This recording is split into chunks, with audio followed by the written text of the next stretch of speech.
네, 안녕하세요. 안녕하세요. 세종도개발 윤용식 부장입니다. 요새 날씨가 상당히 더운데요. 저 같은 경우는 현장에도 나갔다 와야 하고 아주 죽을 맛입니다. 부동산 경기는 그리 좋아 보이지도 않아서 뭔가 힘도 나질 않았는데 최근 뉴스 기사에 뭔가 희망적인 기사를 보고 조금 힘이 솟게 됩니다. 일단 무엇이냐 하면은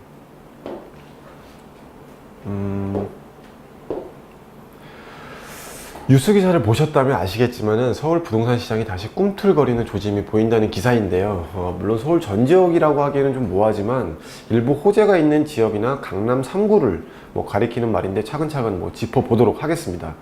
일단 강남 3구를 보자면은 압구정 현대아파트가 올해 4월 이후에 약 1억 원 정도 하락을 했는데 지금은 매물도 소진되고 급매물도 자취를 감췄다고 합니다. 어떻게 본다면 이런 분위기에서는 급락하는 상황도 나올 법도 하지만 안 그러는 이유가 매수자가 줄기도 했지만은 그만큼 매도자, 그러니까 공급이 없는 거죠. 그만큼 매도자도 물건을 내놓질 않으니 공급이 없기 때문에 급락을 할 수 있는 상황이 아닌 거죠. 여튼간에 강남 집값에 예를 들어보자면은 잠실 리센츠도 전용 124제곱미터가 4월에 23억 원, 올해 4월에 23억 원을 찍었다가 다시 4억 원이 빠진 19억까지 내려갔는데 다시 반등을 해서 최근에 23억 원에 거래가 되는 걸 보니 슬슬 다시 상승 추세로 조짐이 보이고 있습니다. 자, 그럼 강남 분위기가 살아난 이유를 짚어보자면은 다들 잘 알다시피 강남의 재건축 이주 수요 때문이라고 할 수가 있습니다. 내가 살던 아파트가 재건축을 하게 되면은 완공될 때까지 다른 곳에 살아야 하니까 그 이주 수요 때문이라고 볼 수 있는데, 그러면 그 이주 수요가 어디로 이사를 갈까요? 물론 강남의 주민들은 그 지역을 떠나지 않는 어쩔 수 없는 특성이 있죠. 그러니까 다들 알다시피 학구는 물론이고 그 각종 인프라는 강남을 능가하는 곳이 없기 때문에 강남을 떠나기 싫어합니다. 그래서 그 수많은 이주 수요를 흡수하려면 강남의 주택들이 가격을 회복하거나 상승을 할 수밖에 없는 거죠. 그러면 그 강남의 이주 수요 규모를 일단 보자면은 올해 말까지 약 13,000여 가구가라는 어마어마한 이주 세대가 발생할 것으로 볼 수가 있는데요. 그러니까 저번 달인 6월에 이주를 시작한 방배 5구역, 그러니까 약 3,000여 가구, 2,700여 세대 되는 것 같은데, 그러니까 3,000여 가구를 제외한 수치입니다, 이거에. 그럼 지금도 이주를 하고 있으니까 5구역까지 그 규모를 합친다면은 15,000에서 16,000은 되는 16,000까지 넉넉히 가는 수치가 되겠습니다. 다만 올해 이제 12월 준공 예정인 송파 헬리오시티에 약 9,000세대 입주라는 변수가 있죠. 그러니까 송파 헬리오시티 때문에 위례 신도시에 사는 세입자들이 이왕이면은 서울에서 더 가깝고 가격대도 비슷하기 때문에 대거 빠져나올 거라고 하니까 이 강남보다는 위례 신도시에서 좀 더 큰 타격을 입을 것 같습니다. 물론 미니 신도시급이라 강남의 전세가 하락에는 영향이 물론 가겠지만은 하지만 어디든 마찬가지지만 이 대형 세대, 그러니까 대형 단지의 아파트 단지가 입주를 시작을 하면은 대량 공급 물량으로 일시적으로 전세가가 하락하는 현상은 어디에나 있는 현상입니다.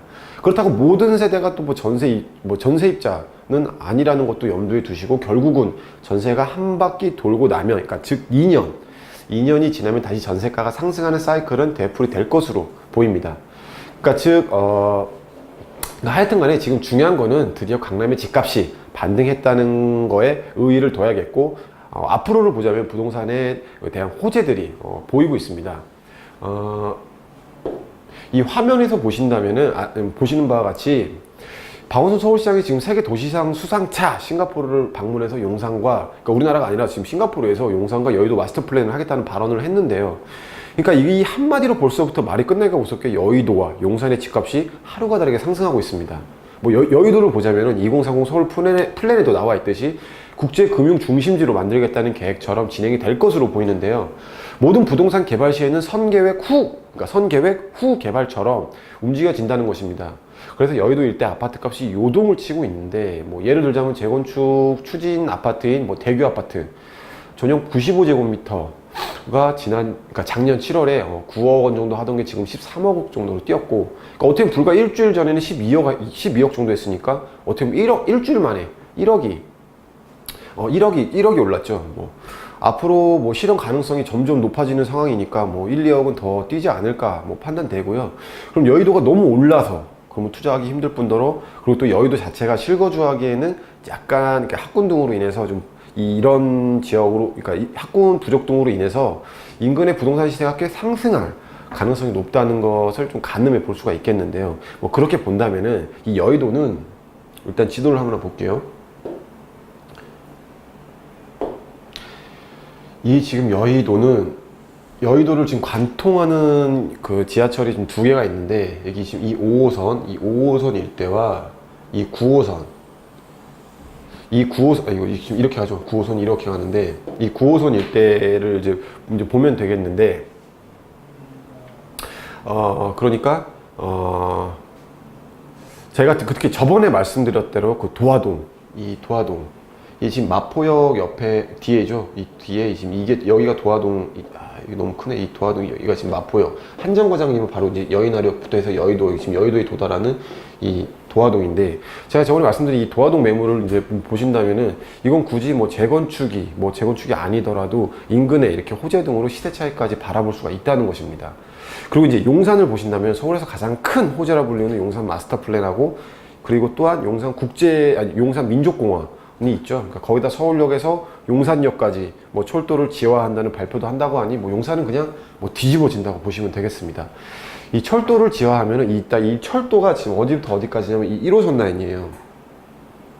서울역 여기 있죠. 이 서울역부터 이 용산역, 이게 지금 경부선 철도인데, 이 철도를 지화화하겠다는 이제 올해 하반기에 뭐 발표를 한다고 합니다. 그럼 이거를 철도를 지어하면 그 상부, 지금 현재 철도 이용되고 상부는 마이스 산업단지와, 그러니까 지금 이 마이스 산업단지는 지금 많이 들어보셨을 텐데, 지금 그 삼성역 일대에 지금 무역센터 있잖아요. 그 일대에 지금 마이스 산업단지를 만드는 지금 대형 호재가 있는데, 지금 여기도 지금 마이스 산업단지라고 하는데, 대체 이 마이스 산업단지가 뭐냐? 이걸 제가 이제 풀어드린다면은, MIC인데 이 M이 미팅, 이게 이제 뭐 기업 회의라고 이제 생각하시면 되겠고, 회의, 그리고 인센티브 트립, 그러니까 이게 뭐 포상 뭐 트립, 포상 뭐 뭐라 그래야 되죠? 트립, 여행, 포상 여행, 휴가, 여행, 뭐 이런 식으로 생각하시면 되겠고, 그리고 컨벤션, 말 그대로 이건 컨벤션, 이거 많이 들어보셨잖아요. 그리고 이가 익스비션, 이게 뭐냐면 전시회예요. 이게 앞글자를 따가지고 이게 지금 마이스 산업이라는 건데, 그냥 쉽게 말하면은 관광, 전시, 업무 단지 등 이제 대형 업무 단지가 들어선다고 생각하시면 되겠습니다. 그리고 이제 또 그 외에도 뭐 쇼핑센터라든지 병원, 뭐 도서관 등이 들어설 예정이라고 합니다. 그리고 지금 이 철도 주변에는 노후화된 건물들하고 이제 철도를 건너서 가기에, 그러니까 지금 이 주변에 지금 상당히 노후화된 것들이 지금 되게 많은데, 또 여기서 여기를 건너가기, 뭐 가롤동 지하차도부터 해가지고 뭐 지하차도부터 해서 위에 뭐 고가도, 특히 여기 뭐 고가도로를 지나치고 막 지금 이러는데, 지금 이 철도를 경계해서 건너기가 상당히 불편한데, 이게 지하되면 이제 크게 개선이 될 것으로 보이고, 그렇게 되면 그만큼 그 일대 지가도 상승을 한다고 보면 되겠습니다.